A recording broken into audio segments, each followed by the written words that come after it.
우리들의 삶에는 언제나 새로운 계속해서 문제들이 찾아옵니다. 이 문제가 끝나고 나면 다른 문제들이 찾아오죠.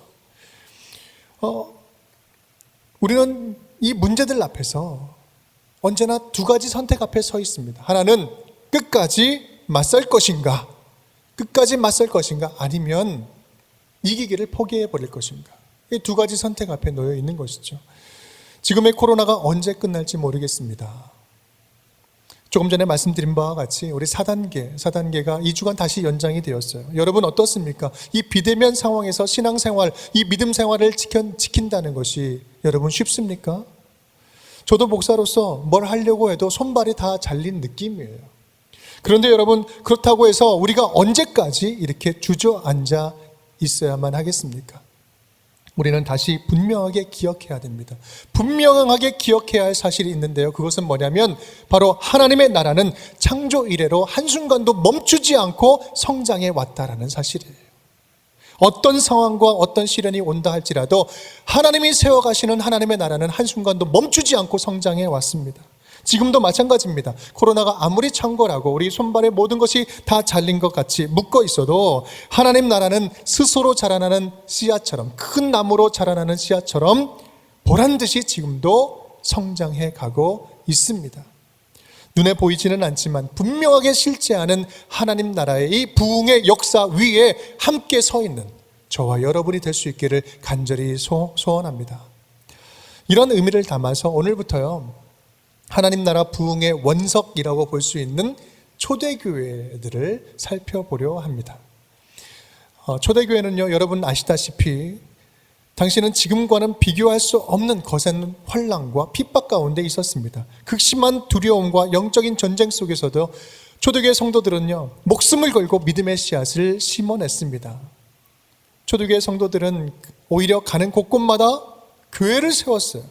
마치 화단에 꽃을 심고 정성스럽게 물을 주고 가꾸는 것처럼 교회를 세우고 하나님 나라를 세우고 가꾸어 갔던 것이죠.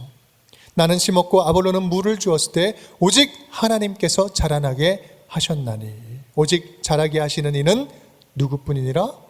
하나님뿐이니라. 그들이 두려움 없이 계속해서 믿음의 씨앗을 심고 교회를 세워나갈 수 있었던 이유는 하나님이 바로 교회를 심고 세우시고 가꾸어 자라게 하셨기 때문입니다. 그래서 어려움 가운데서도 충성을 다하여서 교회를 세우고 믿음을 지켜낼 수 있었던 것입니다. 이 사실을 믿는다면 우리는 반드시 잊지 말아야 할 단어가 하나 있어요. 그것은 바로 부흥이라는 단어입니다. 부흥. 어쩌면 영적으로 수세에 몰린 듯한 이 상황에 어울리지 않는 단어처럼 보이기도 합니다. 하지만 우리는 의도적으로 우리 안에 있는 영적인 침체를 깨고 나와야 돼요. 다시 부흥을 외쳐야 합니다. 개인적인 믿음의 회복을 외치고 교회의 부흥을 과감하게 우리는 더욱더 거세게 외쳐야 합니다. 하나님 나라 부흥의 불씨는 여전히 꺼지지 않았습니다. 우리 거룩한 미 운정교회 저와 여러분이 그 거룩한 불씨를 이어받은 줄 믿습니다. 이제 오늘부터 우리 초대교회들을 살펴보면서 이 거룩한 부흥의 불씨를 횃불처럼 받아서 다시 건강한 믿음을 세우기를 다짐하고 건강한 교회가 건강한 교회를 낳는 이 거룩한 비전과 사명을 다시 한번 선포하고 앞으로 달려나갈 수 있는 믿음이 회복되는 귀한 시간이 될 수 있기를 간절히 바랍니다. 그렇게 초대교회를 통해서 신앙의 본질을 회복하고 신앙을 회복하는 귀한 저와 여러분 되시기를 주님의 이름으로 축원합니다. 오늘은 그 첫 번째 예루살렘 초대교회에 대해서 살펴보도록 하겠습니다. 우리가 예루살렘 교회를 살펴보면서 절대로 놓치지 말아야 할 영적 키워드, 그렇다면 영적 키워드는 어떤 것이 있을까? 네 가지를 살펴볼 텐데요. 첫 번째입니다. 함께 따라하겠습니다. 성령의 역사하심입니다. 성령의 역사하심입니다. 우리 본문의 앞절, 바로 앞의 구절을 보면 성령의 충만함이 그들에게 차고 넘친 것을 말씀하고 있습니다. 31절 다 함께 읽겠습니다. 빌길 다음에 모인 곳이 진동하더니 우리가 다 성령이 충만하여 담대히 하나님의 말씀을 전하니라. 아멘. 교회의 시작은요, 성령이 내려오시면서부터 시작되었습니다. 성령의 불이 하나님의 사람들 위에 떨어진 것이죠. 성도를 성도답게 하고 교회를 교회답게 하는 것은 오직 성령 하나님이 하시는 일인 것입니다. 성령의 임재가 없다면, 성령이 함께 하심이 없고 성령의 역사하심이 없다면 우리는 믿음 생활하면서요, 어떤 것도 기대할 수가 없습니다. 우리 레위기 9장 10장 말씀을 보면 하늘에서 불이 떨어지는 장면이 나타납니다. 우리 9장에서 거룩한 성막을 다 알려주시고 다 만들고 나니까 하나님이 그 제물 위에 불을 내려주셔서 불을 태우시죠. 거룩한 불입니다. 성령의 불입니다. 그런데 그 직후 바로 그 다음에 10장 1절 2절 말씀을 보면 어떠한 일이 일어납니까? 아론의 아들들, 그 제사장들 나답과 아비후가 성령께서, 하나님께서 부어주신 그 불 외에 다른 불로 제사를 드려요. 그 순간 하나님께서 불을 내려서 그 사람들을 다 태워버리시죠. 다른 불은 용납하지 않는다. 다른 불은 용납하지 않는다. 내가 내린 불만이 너희를 다스릴 것이다. 아무리 교회가 겉보기에 멋지고 좋은 것들로 가득 차 있어도요, 좋은 시설이 있고 아무리 유창한 설교가 있고 좋은 사람들이 넘치고 좋은 유익한 프로그램들이 많이 있다 할지라도 그 안에 성령의 불이 불타오르지 않는다면 그것은 교회가 아닙니다. 그것은 껍데기일 뿐이에요. 그냥 건물일 뿐이에요. 모임일 뿐이에요. 예루살렘 교회 대표였던 베드로도 뼛속까지 율법에 젖어있던 유대인이었습니다. 그 율법적인 신앙이 성령이 주관하는 신앙으로 변화되는 데에 있어서는요, 베드로도 참 쉽지 않았어요. 너무나 어려웠습니다. 성령님은요, 베드로에게 도저히 받아들일 수 없는 요구를 하세요. 뭐라 하십니까? 율법에서 그만 그 부정한 음식들, 부정한 동물들을 잡아 먹으라고 이야기하는 겁니다. 평생을 지켜왔던 신앙의 정절을 버리라는 거예요. 여러분, 이것이 베드로에게 쉬운 일이었겠습니까? 초대교회가 시작되면서 이제부터 앞으로는 내 성도들의 믿음은, 이 교회의 역사는 내가 성령께서 직접 인도하고 이끌어 가겠다는 하나님의 말씀인 것입니다. 성령 하나님은 끊임없이 우리의 가치관을 변화시키고 그 습관을 변화시키고 고치시고 믿음을 지키게 하시고 또 우리를 변화시켜 가십니다. 바로 거기에 침체된 우리의 믿음의 소망이 있는 거예요. 성령님을 의지하는 바로 그곳에 말입니다. 성령께서 이끄시고 인도하시면 우리의 믿음은 잠시 흔들릴 수는 있으나 아주 엎드려지지 않을 수 있습니다. 결코 넘어질 수 없어요. 영적으로 침체되기 쉬운 이때 우리의 믿음을 건강하게 지킬 수 있는 가장 강력한 비결이 있다면 그것은 바로 성령의 도우심을 간절하게 구하는 거예요. 성령님께 구하는 거예요. 지금도 살아 역사하시는 성령님께 물어보고 대화하고 듣고 순종하고 교제하는 거예요. 여러분은 한 주간을 살면서 얼마나 성령의 음성을 민감하게 듣고 성령님을 의식하면서 살아가고 있습니까? 내 말하는 것, 내 행동하는 것, 얼마나 성령님을 의식하면서 하루하루 한 주를 살아가고 있습니까? 우리는 철저하게 성령님께 묻고 구하며 나아가야 되는 것이죠. 만약에 성령의 그 허락을 받지 않고 일을 진행한다면 그 결과는요, 아주 쉽게 금방 드러나게 됩니다. 인정받지 못하는 것 같아요. 성령을 의지하지 않고 열심을 내다보면 인정받지 못하면 어떤 병이 생깁니까? 섭섭병이 찾아오고 서운병이 찾아와요. 때론 불필요한 경쟁을 하게 되고요, 알아주지 않으면 마음이 식어져요. 그리고 지쳐갑니다. 자기 의로움에 빠져서 이 정도는 해야 되는데 왜 다른 교회는 하지 않느냐 비판하고 정죄하기 쉽습니다. 결국 선한 일을 한다지만 마음에는 평안이 없고 상처투성이 되는 것이죠. 성령님이 우리 사역의 중심에 계시지 않으면 어떠한 일도 우리는 지속적으로 할 수 없습니다. 그리고 자발적으로 헌신할 수가 없어요. 본문에 나타난 초대교회 성도들을 살펴보면 오직 성령 안에서 하나 되기에 힘쓰고 있습니다. 오늘 32절 말씀이죠. 함께 읽어보겠습니다. 믿는 무리가 한 마음과 한 뜻이 되어 모든 물건을 서로 통용하고 자기 재물을 조금이라도 자기 것이라 하는 이가 하나도 없더라. 아멘. 한 마음 한 뜻을 품습니다. 다 나눠줍니다. 내 거라고 이야기하잖아요. 어떻게 그럴 수 있어요? 성령께서 주관하시니까 가능한 것입니다. 믿는 무리가 성령 안에서 한 마음 한 뜻이 되었다. 성령이 하나 되게 하신 것을 힘써 지키는 모습이에요. 여기서 되었다, 한 뜻이 되었다라고 이야기하는 이 되었다는 말은 과거 완료형, 예전의 과거형처럼 보이기 쉽지만 그렇지 않아요. 이건 미완료 시제입니다. 지금도 계속해서 되고 있는 거예요. 계속 지속적으로 한 마음을 품고 있는 거예요. 성령 안에서 하나가 되어 섬기는 것은 과거 한두 번의 이벤트로 끝나는 것이 아니라 호흡처럼 자연스러운 것, 계속해서 이어지는 것이다라는 사실입니다. 누구 때문에요? 바로 성령께서 지속적으로 도와주시기 때문에 가능한 거예요. 우리 하나님께서는 저와 여러분에게 성령의 불을 내려주셨습니다. 성령의 불이 우리 안에 있는 거예요. 너희 속에 착한 일을 시작하신 이가 그리스도 예수의 날까지 이루실 줄을 우리가 확신하노라. 우리 안에 무엇이 있다고요? 착한 일을 시작하신 이가 살아계시다라는 거예요. 우리 안에서 착한 일을 시작하신 성령 하나님, 그 성령의 불이 꺼지지 않게 하십시오. 계속 식어지지 않고 불타오르도록 우리가 성령님을 사모하고 기대하고 주님께 묻고 구하며 나아갈 때 성령께서는 우리 가운데 활활 불타오르기 시작하시는 거예요. 그 성령님께서 우리를 새롭게 힘주시고 이끌어 가실 줄을 믿습니다. 이것이 바로 우리가 첫 번째 예루살렘 초대교회를 통해서 발견하고 배울 수 있는, 붙잡아야 할 첫 번째 키워드, 성령의 역사를 기대하는 것입니다.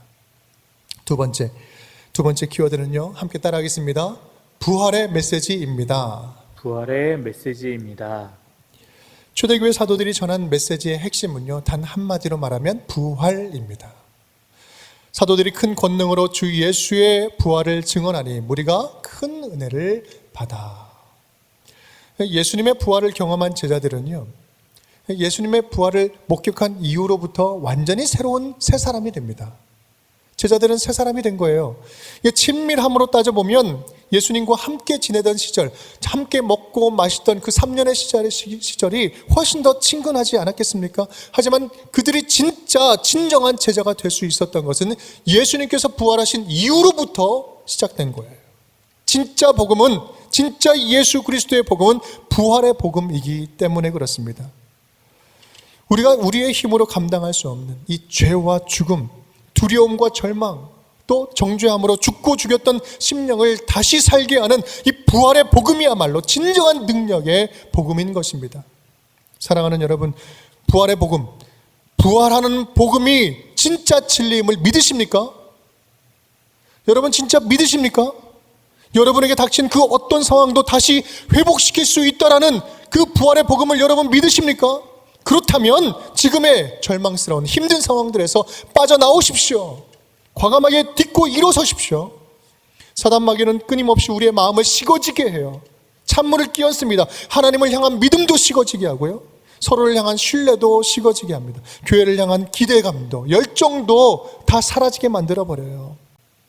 주님께서, 부활하신 예수님께서 우리와 함께 하시면서 우리 곁에 찾아오셔서 우리 귀에 속삭이시는 음성이 무엇입니까? 세상에서는 너희가 환난을 당하나 담대하라, 내가 세상을 이기었노라.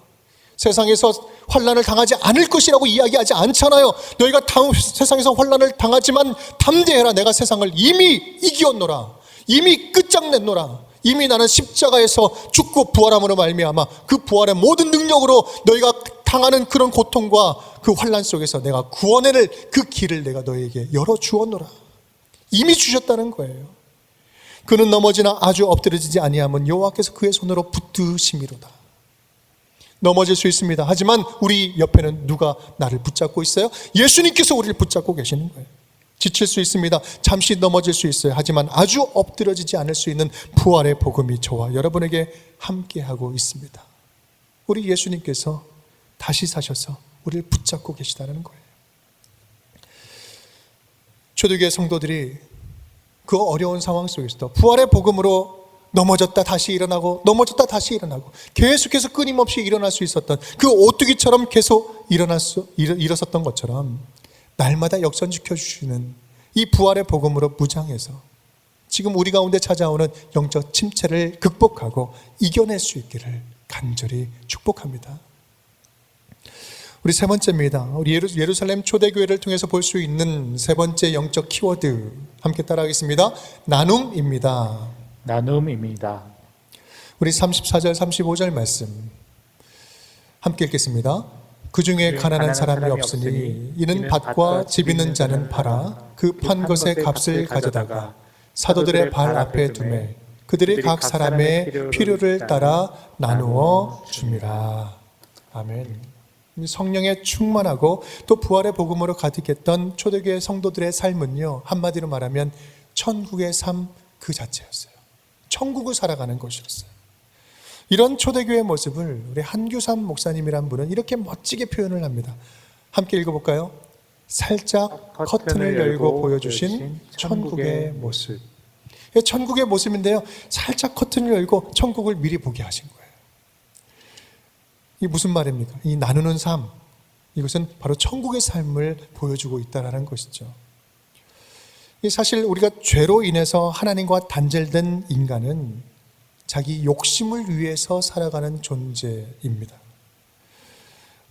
대표적인 인간의 욕심이 있다면 그것은 소유욕이죠. 무엇인가를 가지려고 하는 것입니다. 가장 욕심 가운데서도 가장 근본에 있는 욕심이에요. 자기 중심적인 것이죠. 모든 것을 내 것으로 내가 가지려고 하는 속성인 것입니다. 이러한 이기적인 속성, 이기적인 욕심은 결국 영적인 사망을 낳는다라고 성경은 말하고 있습니다. 야고보서 1장 15절 말씀. 욕심이 잉태한 즉 죄를 낳고 죄가 장성한 즉 사망을 낳느니라. 그런데 커튼 사이로 살짝 맛본 천국의 모습, 나눔의 삶의 모습은요, 그 인간의 소유욕을 이기게 하는 가장 강력한 무기가 되고 있다는 것을 보여주고 있어요. 나눔은 단순한 착한 행동이 아닙니다. 내 안에 있는 욕심, 이기심, 자기 중심성을 극복하게 하는 거룩한 하나님의 속성이요, 천국의 삶을 살도록 인도하는 하나님의 통로인 것입니다.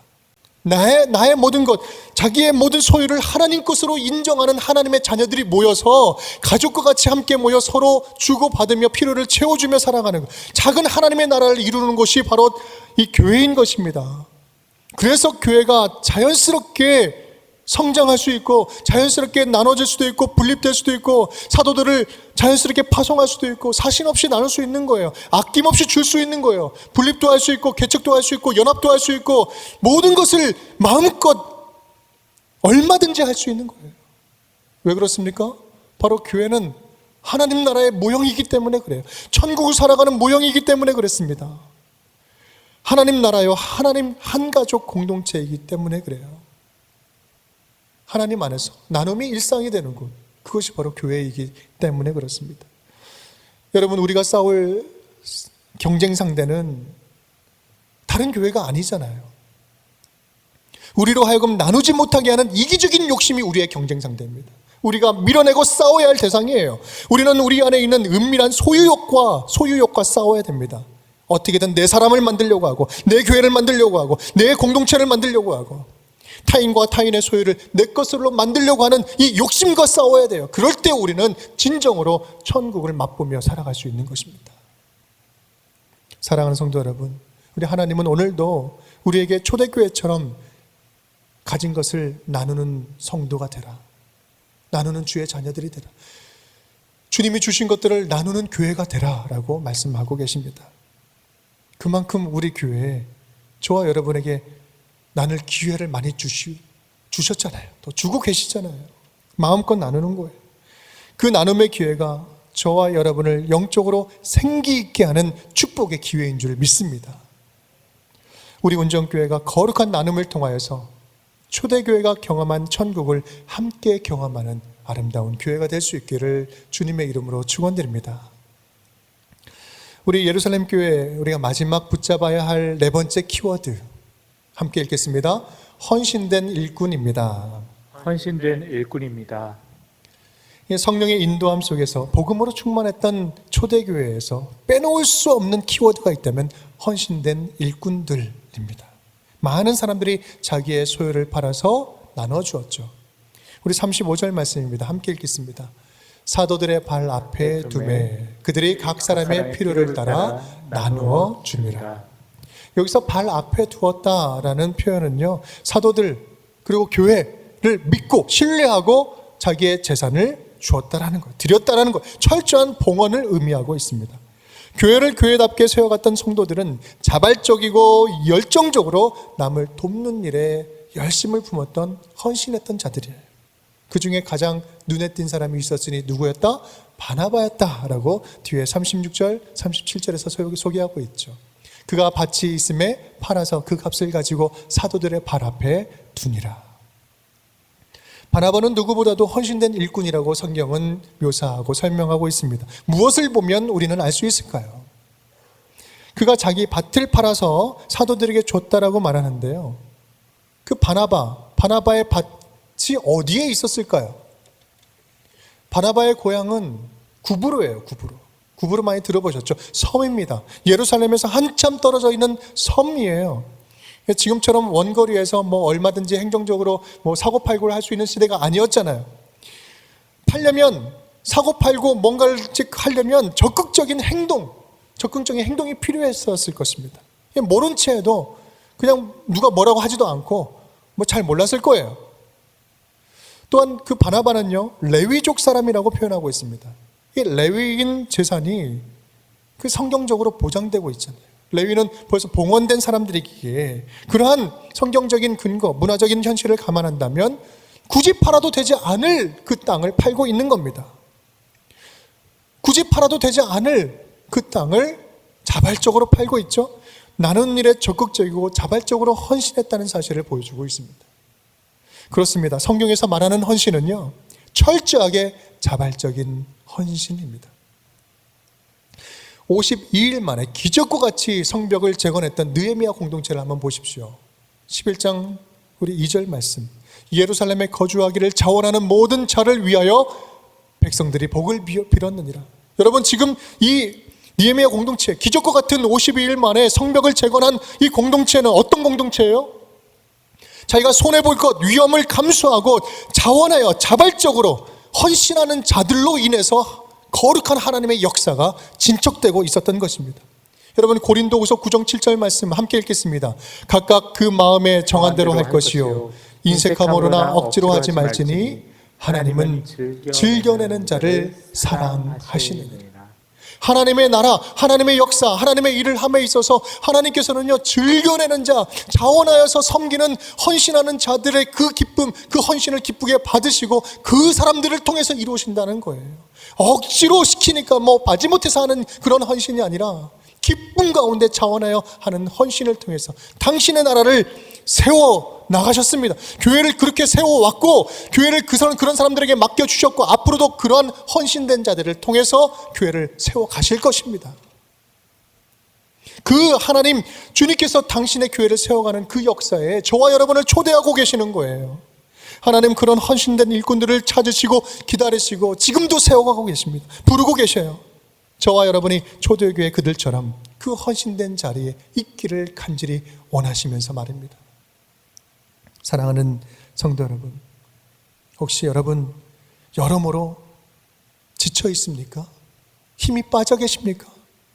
신앙이 식어지고 영적인 침체가 찾아왔습니까? 하나님은 오늘 말씀을 통해서 살짝 커튼을 열어서 천국의 아름다운 삶의 모습을 우리에게 보여주셨어요. 살짝 커튼을 열어서 어떤 모습? 예루살렘 초대교회의 모습 말입니다. 예루살렘 초대교회에 비쳤던 천국의 모습이 바로 저와 여러분의 모습이 될 수 있었으면 좋겠습니다. 저와 여러분에게는요, 부활의 복음이 있습니다. 그리고 성령께서 함께 하신다는 약속도 있습니다.